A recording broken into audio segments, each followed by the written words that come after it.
Matapos ngang makabalik si Jinwoo bilang isang ganap na Shadow Monarch, tuluyan nang nasaksihan ng lahat kung gaano kalakas ang kapangyarihang kanyang taglay. Sa loob lamang ng ilang minuto, walang kahirap-hirap niyang pinabagsak ang Monarch of Fangs at ang Monarch of Frost, dalawang nilalang nakabilang sa pinakamalalakas na monarchs. Ngunit matapos ang matinding laban na iyon, isang mas emosyonal na tagpo ang naganap. Sa wakas ay tuluyang nagkita ang mag-ama, si Song Jinwoo at ang kanyang ama na si Song Ilwan. Ngunit sa muling pagkikitang ito, may mabigat na katotohanan na naghihintay sa kanilang dalawa. At nagsalita si Song Ilwan na ang mga gates, ang napakalalaking lagusan na nagpapalabas ng mga magic beasts. Kailangang makalabas ang isang tao sa loob ng isang oras matapos mapatay ang dungeon boss. Ngunit nabigo ako. At dahil doon, natrap ako sa isang dimensional rift. Nakipag-ugnayan sa akin ng mga rulers at ipinahiram nila sa akin ang kanilang kapangyarihan.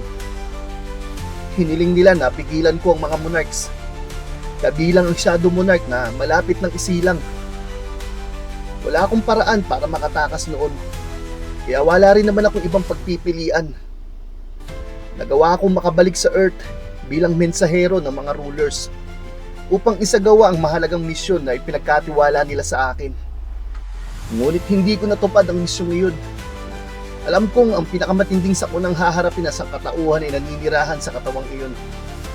Ngunit wala akong magawa kundi pagmasdan ka mula sa malayo. Samantala, ang mga rulers na noon ay determinado na pigilan ang pagsilang ng Shadow Monarch ay nagsimulang magbago ang isip. At kalaunan, ang pinakadakilang fragment of brilliant light ay nagbigay sa akin ng bagong utos. Protektahan ng Shadow Monarch. Napagtanto ng mga rulers na upang mapigilan ang plano ng mga monarchs, kakailanganin nila ang ganap na kapangyarihan ng Shadow Monarch. Darating ang hukbo ng pagkawasak ng Dragon King bago pa man dumating ang mga hukbo ng kalangitan. At siya lamang ang may kakayahang pigilan iyon.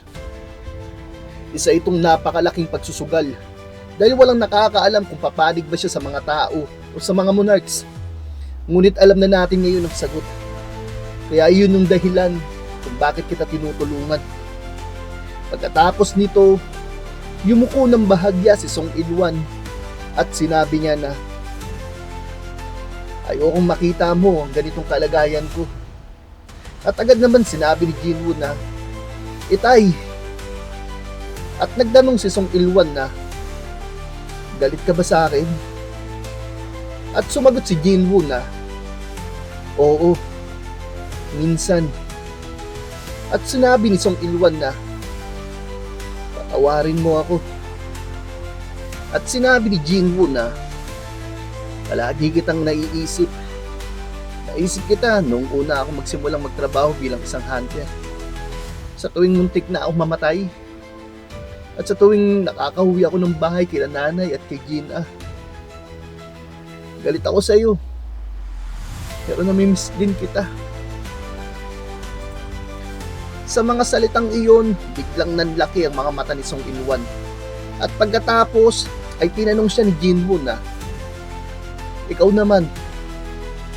At dito, hindi agad makasagot si Song Ilwan. Nakatitig lamang siya sa kanyang anak. At muling nagsalita si Jinwoo na namimiss mo rin ba ako? Ibig kong sabihin, kami. At dito, unti-unting namuo ang mga luha sa mga mata ni Song Ilwan. At sinabi niya na oo, palagi. Walang kahit isang saglit na hindi ko kayo naiisip. At dito, tuluyan na nga siyang napaiyak. Kasabay nito, unti-unti na rin naglalaho ang kanyang katawan. At sinabi pa niya na kahit hindi niyo ako nakikita, sapat na sa akin na mapanood kayo mula sa malayo. Yun ang nagbibigay sa akin ng kasiyahan. Pagkatapos nun, pilit na tumayo si Song Ilwan. Kahit unti-unti nang naglalaho ang kanyang katawan, dahan-dahan siyang naglakad papalapit kay Jinwoo. At kahit isa na lamang ang natitira niyang braso, niyakap niya ang kanyang anak. At sinabi nito na lumaki kang isang mabuting lalaki. At sa pagkakataong iyon, hindi na napigilan ni Jinwoo ang kanyang sarili. Tumulo ang kanyang mga luha at sinabi niya na, ang mga rulers ba ang may kagagawan nito? Sila bang nagtapon sa iyo matapos kang gamitin? Ngunit umiling nga lang si Song Il-wan at sinabi nito na, binigyan lamang nila ako ng pagkakataong pumili at pinili kong protektahan ka. Yun ang tamang bagay na dapat kong gawin. Gusto pa sana kitang makausap. Sana mas marami pa tayong oras na magkasama. At sa puntong iyon, halos tuluyan na siyang naglalaho. At sa kanyang mga huling sandali, sinabi niya na, patawarin mo ako. Hindi ako naging mas mabuting ama para sa iyo. At tuluyan nang naglaho si Song Il-wan, ang ama ni Jinwoo. Labis ang kalungkutang naramdaman ni Jinwoo. At tila nakidalamhati maging ang kalangitan. Dahil sa mga sandaling iyon, bumuhos ang napakalakas na ulan. Kasabay ng pagpatak ng kanilang mga luha, nakasigaw si Jinwoo sa lungkot na nararamdaman niya. Ipinakita rin ng kanyang kapatid na si Jin-ah at ang kanyang ina. At sinabi ng kanyang ina na, Jin-ah, umalis na tayo rito. Hindi ko alam kung bakit. Pero pakiramdam ko, maaari na natin iwan ang bahay na ito. Habang tumutulo ang mga luha sa kanyang mga mata, na tila ba ramdam na nila ang nangyayari, natuluyan na naglaho si Song Il-wan. At muling lumipat ang eksena kay Jinwoo, habang unti-unti nang nawala ang bakas ng kanyang ama. Sumigaw siya sa gitna ng kalungkutan.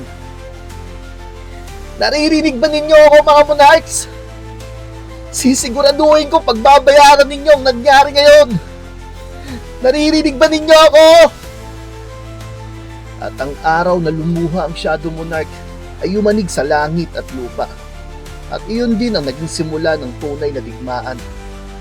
Samantala, iniulat sa balita na wala nang panganib sa buhay ni Thomas Andre. Patuloy namang dumarating ang mga ambulansya upang dalhin sa mga ospital ang mga sugatan. At ang halimaw na pumatay ng daan-daang sibilyan ay hindi na muling gumalaw. Dahil ang natira na lamang dito ay abo.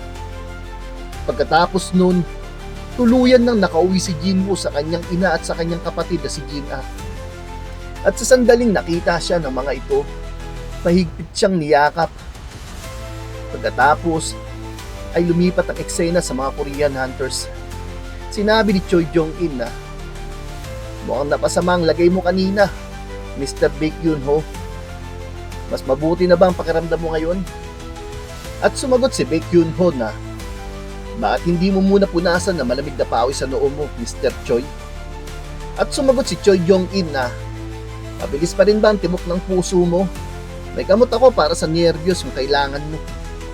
Pagkatapos ay pinakita si Woo Jin-chul. Tahimik siyang nakamasid sa monitor at napabulong siya na, tapos na ba talagang lahat? Ang halimaw na uri na mabangis na hayop na yun, ang babaeng monarch, at ang ice elf. At dito, bigla niyang naalalang sinabi noon ni Jinwoo matapos mamatay ni Chairman Go Gun-hee. Papatayin ko ang hayop na yun. Ipinapangako ko sa aking buhay na papatayin ko ang halimaw na pumatay kay Chairman. Kaya pakiusap, huwag niyo akong pasalamatan hanggat hindi ko yun nagagawa. At doon, biglang napagtanto ni Woo Jin-chul ang lahat. At napasabi siya na, nauunawaan ko na. Kaya pala, ang Ice Elf pala ang may kagagawan nito. Pagkatapos ay bagya siyang yumuko at taimtim na sinabi na, maraming salamat, Mr. Song Jinwoo.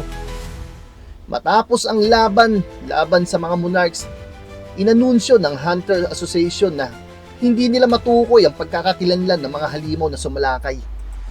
At ang lawak ng pinsalang iniwan ng mga ito ay tunay na nakapangingilabot. Ngunit wala pang ilang araw, isa na namang sakunang dumating. Ipinakita ang isang napakalaking gate. Isang gate na higit na mas malaki kaysa sa anumang nakita ng sangkatauhan. At dito ay nagtipon ng mga hunters mula sa iba't ibang panig ng mundo. Habang nakatingin sa napakalaking gate, Sinabi ni Liu Zigang na kaya ito palang sinasabing napakalaking gate. Talagang karapat dapat ito sa lahat ng usap-usapan. Pakiramdam ko, kahit pagsamahin pang lahat ng mga hunter sa mundo, masisip-sip lamang sila rito at maglalaho. Samantala, makikita din na si Thomas Andre nakatingin dito sa gate at sinabi niya na magsisimula na. Pagkatapos, si Chairman Hu Jingchul ay napasabi na hindi pa kailanman nagtipon sa iisang lugar ang ganitong karaming mga hunters mula sa iba't ibang mga bansa. Ilang tao kaya makaliligtas sa pagkakataong ito? Habang si Jinwoo ay nakatingin lamang sa napakalaking gate at sa tabi niya ay nakatayo si Cha Haien. Napatanong si Cha Haien kay Jinwoo na hindi pa kita nakitang ganito kakaba, Jinwoo. At sumagot si Jinwoo na talaga ba? Ngunit sa kanyang isipan napasabi siya na magbubukas na ang gate. At sa sandaling iyon, nagsimulang magbitak ang gate. Unti-unti itong nagkaroon ng lamat hanggang sa tuluyan na nga itong mabasag. At agad sumigaw ang mga hunters na narito na sila! Maganda na sa labanan! Ngunit nang tuluyang mabasag ang gate, may kakaibang bagay na lumabas. At napasigaw ang mga hunters na isang hukbo! At napakalaki nito! Pumwesto ang lahat! Durugin natin sila! Ngunit habang nakatingin si Jinwoo sa mga nilalang na lumalabas, biglang nanlaki ang kanyang mga mata at napasabi siya sa kanyang sarili na iyan ay, at doon ipinakita ang hindi mabilang na shadow soldiers na nagmula sa kabilang dimensyon. Isa-isa silang lumabas patungo sa Earth at hindi sila ordinaryo mga sundalo, kundi mga napakalalakas na mga shadow soldiers. Dahil dito, labis na natakot ang mga hunters at sumigaw pang isa sa kanila na lahat tayo sumugod! At naghanda na nga sila para sa isang pag-atake. Ngunit biglang sumigaw si Jinwoo, walang gagalaw! Agad na natigilan ang lahat at nagulat sila. At dito, napasabi ang ilan na anong nangyayari? Bakit hindi tayo umaatake? At sumigaw pang iba na tumigil ang lahat! Itigil ang pag-atake! Maging si Wu Jingchul ay nagulat at napasabi na bakit? Anong nangyari Mr. Song Jinwoo? At dito, sumagot si Jinwoo na huwag kayong mag-alala Mr. Wu Jingchul. At sa pagkakataong iyon, ipinakita ang isang shadow soldier na may napakalakas na aura. At sa isip ni Choi Yong-in, napasabi siya na ano bang iniisip niya? Haharapin ba niya na mag-isang napakaraming halimaw na yun nang wala man lang kahit anong paunang long range attack? At dito, nagsimulang maglakad si Jinwoo. Dahan-dahan, papunta sa napakalawak na hukbo ng mga shadow soldiers. Hanggang sa makarating siya sa harap ng isa sa kanilang mga pinuno. At doon, nagharap ang dalawa. Ngunit sa mga sumunod na sandali, biglang lumuhod ang shadow soldier. At sinabi nito na, pagbati sa inyo, my king. Ako si Grand Marshal Belyon. At pagkatapos nito, isa-isang lumuhod ang lahat ng mga shadow soldiers. Napakaraming mandirigma ang sabay-sabay na nagbigay-pugay sa kanilang hari. At sinabi ni Belyon na, at inihaharap ko sa inyo ang Army of Shadows. At sa sandaling iyon, natulala ang lahat. Napasigaw si Wu Jingchul na, ano bang nangyayari? Ano ba talagang nangyayari dito? At maging si Thomas Andre ay hindi makapaniwala sa kanyang mga nakikita. At sinabi niya na, nakikita mo rin bang nakikita ako? At sumagot si Leonard Nierman na, sa tingin ko, oo. Habang nakatingin sila sa hukbo ng mga shadow soldiers, sinabi ni Jinwoo sa kanyang isipan na, kahit isa lamang sa mga halimaw na yon ay sapat na upang lipulin ang buong sangkatauhan. At ngayon, 3 silang naririto. Kaya ito palang tunay na Army of Shadows. Ang hukbong ipinamana sa akin ng dating Shadow Monarch na si Ashburn. At doon, ipinakita ang pinakamalalakas na shadow soldier si Jinwoo. Tahimik silang nakatayo sa likod ng kanyang anino. At habang pinagmamasdan ang napakalaking hukbo na nasa kanyang harapan, napasabi si Jinwoo sa kanyang isipan na, ngayon, magsisimula na ang tunay na digmaan. Lumipas ang ilang araw, sa Emergency Response Conference Room ng Korean Hunter Association, sinabi ng isang opisyal na, Humihingi ng opisyal na pahayag ang mga banyagang media tungkol sa mga nagdaang pangyayari. Nais ng Federal Bureau of Hunters na ibunyag natin ang kasalukuyang kinaroroonan ni Song Jin-woo. Nagtatanong din ang City Hall kung maaari na bang pabalikin sa lungsod ang mga residenteng iniligas. At nais din kapanayamin ni Jimmy, yung host ng TV show ng Hunters Channel, si Song Jin-woo. At sumagot si Woo Jin-chul na, hindi ko alam kung sino yung Jimmy na yan. Sabihin mong hanapin niya mismo si Song Jin-woo kung gusto niya itong makapanayam. At sinabi ng isang opisyal na, talagang nagpakita sa tamang oras ang halimaw ni Song Jin-woo, ano? Ngunit agad siyang tinignan ni Woo Jin-chul at sinabi nito na, ano ang gusto mo mangyari? Na ang mga totoong halimaw lumabas mula sa napakalaking gate na yon? At agad naman na napasabi ang opisyal na, hindi po yun ang ibig ko sabihin. At sinabi ni Woo Jin-chul na, kung mga pamilya na namatay na hunters ang tumatawag sa atin ngayon, kaysa sa mga walang kabuluhang kahilingan para sa interview, sa tingin mo ba ang pagiging abala natin ang magiging pinakamalaking problema? At sa kanyang isipan, napasabi si Woo Jin-chul na mahigit 100,000 halimaw ang lumabas mula sa napakalaking gate. At nagawa ni Song Jin-woo na idagdag silang lahat sa kanyang hukbo. Sinong mag-aakalang mangyayari yun? Pagkatapos ay sinabi niya sa lahat na, alam kong nagulat kayong lahat sa biglaang pagkawala ni Song Jin-woo. Ngunit hindi ito ang unang beses na ginawa niya ito. Dapat na tayong masanay. Kung hindi maunawaan ng Hunter Association ang mga pinagdadaanan niya, sino pang makauunawa sa kanya? At yumuko ang mga opisyal at sinabi na to na, paumanhin po sir, hindi ko yun naisip. At dito, napabuntong hininga na lamang si Woo Jin-chul at napaisip siya na, ano kaya ang ginagawa ngayon ni Song Jin-woo? Samantala, ipinakita si Jin-woo habang nakasakay siya sa kamay ng isang napakalaking shadow soldier na si Tos. At sa ibaba niya, may kita ang hindi mabilang na shadow soldiers. At dito, ipinakita din sa kanyang tabi na nakatayo si Belyon. At sinabi nito na, hinati natin ang hukbo sa dalawang panig upang magsagawa ng kunwaring labanan. Hindi ko kailanman naisip na magsasanay ng ganitong paraan. At sumagot si Jin-woo na, hindi naman sila tunay na namamatay. At biglang nagsalita si Bero sa gilid, My King! At napalingon si Jin-woo. At sinabi ni Bero na, nais kong subukan ang aking sarili para sa posisyong Grand Marshal. Dito, nagulat si Jin-woo at napasabi na, subukan? At napatingin si Belyon kay Bero. At dito, nagkatitigan ang dalawa. At sinabi ni Bero na, bilang isang commander, inahamon ko si Grand Marshal Belyon sa isang duelo. At dito, napangiti si Jin-woo at napabulong na lang na, labanan sa pagitan ng dalawang commander ha. At dito nagsimula ang duelo ng dalawa. Agad na pinakawalan ni Bero ang kanyang kapangyarihan. Kasabay nito, hinugot naman ni Belyon ang kanyang napakalaking espada. At napaisip si Jin-woo na gumagamit siya ng isang broadsword tulad ni Ygritte. Hindi, mas malaki ang kanyang katawan at espada kaysa kay Ygritte. Mukhang lakas ang kanyang specialty at hindi bilis ha. At sa isang iglap, mabilis na sumugod si Bero. At napaisip si Jin-woo na, kung ganun, may tsansa si Bero na manalo. Ngunit sa mga sumunod na sandali, biglang ginamit ni Belyon ang kanyang espada na maging latigo. Nanlaki ang mga mata ni Jin-woo. Mabilis na nakaiwas naman si Bero. Ngunit patuloy siyang hinahabol ng latigong espada ni Belyon hanggang sa tuluyan siyang mahuli nito. At napaisip si Jin-woo na, tapos na bagad ang laban? Nawalan ng silbi ang liks ni Bero sa isang iglap ha.